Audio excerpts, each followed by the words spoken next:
Yeah, well, personally, I think it's a bit bloody rich for a remake of Destroy All Humans to have launched a DLC for $10, but that's just me. I would have said that I think it's a bit fucking rich, but I don't want to start off a YouTube video with strong profanity. Otherwise, YouTube's filters will tell me that I've used strong profanity in my video, and we can't fucking have that, can we? Not if we want to make money. Speaking of making money, do you remember when the concept of launch day DLC was the big controversy in video games? I do. I still think launch day DLC is a big load of bollocks, but most people have come to accept it, if not respect it now, because that's the way the video game industry operates. Push the envelope, push the boundaries, take the fucking piss, so that the terrible things you used to do don't look so terrible, because they're not as terrible as the things you're doing now. Even I fall prey to that. That's got nothing to do with anything. This is Destroy All Humans, and if you pre-ordered it, you could have gotten that DLC. It's a bunch of skins for $10, really not worth the price.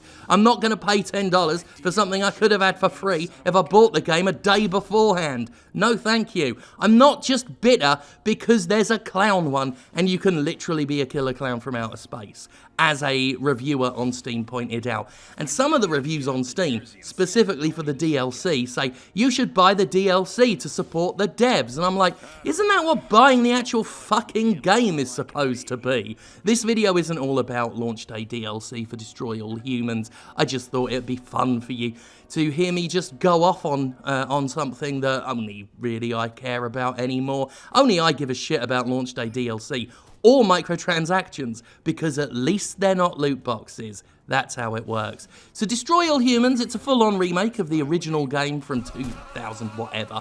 PS2 game, if I recall correctly. Played it when it first came out. Really loved it back in the day. I wasn't too keen on the sequels. How many were? I think there were 2 sequels. There may have been 1. Either way, the last Destroy All Humans game I played, I didn't care for at all. Just a load of retread and old bollocks. This is the original, some might say the best, and it's been given quite a few overhauls. Not just visually, although they have made everything more cartoony, more expressive. They've made a lot of gameplay improvements. Obviously, this is an ancient game from the old PS2 days, and it doesn't quite play that way because they've modernised it. They've allowed you to do things like use your abilities and your jetpack and your guns at the same time, so that gameplay feels faster, has more of a flow to it, and that comes across really well, aside from the fact that it does look quite pretty and runs really nicely. The original, very brightly coloured cartoon graphics have all been given not just a re-up, but in some cases just a full-on rebuild. I mean, it's a remake, it's not just a remaster, that's the point here. And that's all very good.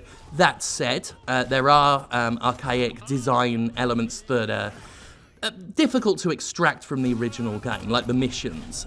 Each mission takes place in a small open world. There's a small selection of open areas. Won't call them worlds so much, but sandboxy areas. But each mission within them is really short. So you spend quite a while loading up an area to do not a lot in it, unless you go back to revisit an area you've already completed and do all the optional objectives. There's a lot of replay value, if you define replay value as a constant unloading of nebulous content. There's plenty of that for you if that's your cup of tea. You can go back to each level to collect collectibles, which is the best thing to do with collectibles, is to collect them. You can partake in various side missions, which are more or less the same thing. There's a racing mission, there's a rampage mission where you just kill a whole bunch of stuff. The Armageddon mission where you get into the spaceship and do all that. If you've not played the game, by the way, before, I guess I went and talked about the changes without talking about the game. You're an alien, Cryptosporidium 136, if I'm remembering that right off the top of my head. You are a little alien, sounds like Jack Nicholson, and then you're with another alien that sounds like, I don't know, Invader Zim, I think. It's been years since I've watched Invader Zim. I didn't even really watch it much as a kid. It was a little after my time, when it comes to that era of cartoons. But anyway, that's neither here nor there. You're a little alien, you run around a sandbox disguising yourself as humans, wandering around all dressed up as a human NPC in a manner similar to a game like Under the Skin, and to maintain that hologram you've got to constantly read the minds of the other NPCs around you and listen to some hilarious internal monologues, some of which haven't fucking aged well. And when you're not doing that, you're typically running around blowing things up with a variety of weapons. You've got a zap gun which can electrocute people, a Mars Attack style blaster ray that'll burn people into skeletons before they disappear.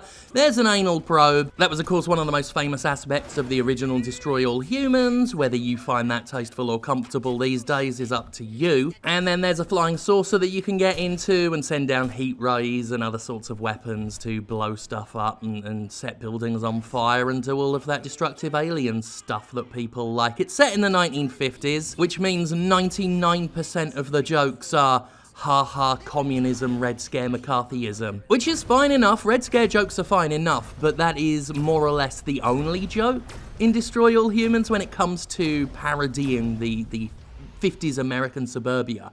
It's jokes about communism and diners and donut shops. That's about all the game knows of the time period it's parodying. Well, it does that, and it does the F is for family thing, where it's set in a time period where people could get away with being more offensive, so they use that as an excuse to be more offensive. I mean, the game isn't really all that funny, it's just silly voices and shouting, which is, to be honest, a lot of what my sense of humour is, but it's funny when I do it. And the humour isn't really the appeal of this game. The appeal of this game is being a little alien and destroying everything. It's no surprise that this game came from Pandemic, a studio famous for the Incredible Hulk game, which was running around smashing stuff up, and also made the very great Saboteur, a game I liked a lot. And Destroy All Humans is a very fine little game. The actual missions, the actual story, the progression is all pretty forgettable.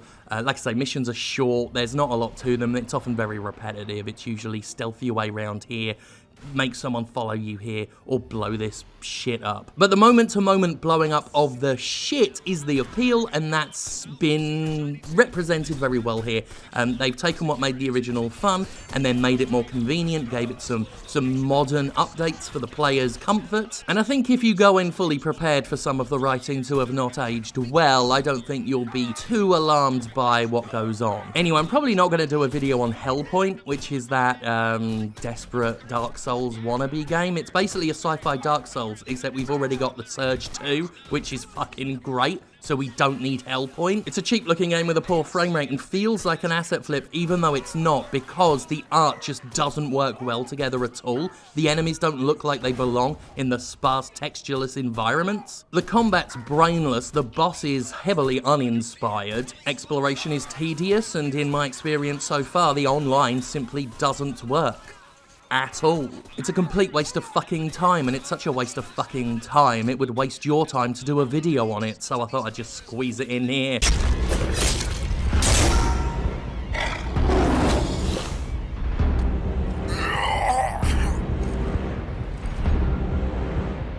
Anyway, when they're not hosting AMAs on 8chan, the Major League fuckfreaks at THQ Nordic sometimes publish video games, and Destroy All Humans is one of those video games. It's a very well done remake of a game that was very fun back in the day, but on its own terms hasn't aged particularly gracefully. Something that the remake has managed to improve in terms of moment-to-moment gameplay, although there's not a lot you can do about the rather dreary mission structure. But there are a lot of toys to play with, and there are a lot of upgrades for your spaceship and crypto. Some things that have been added in. There's a new dash ability, which I certainly don't remember from the original. I'm pretty sure it's new in here. Just ways to get around quicker, access your abilities faster, and get access to more upgrades and more ways of improving crypto as a force of destruction. And that is why Hellpoint gets a 5 out of 10.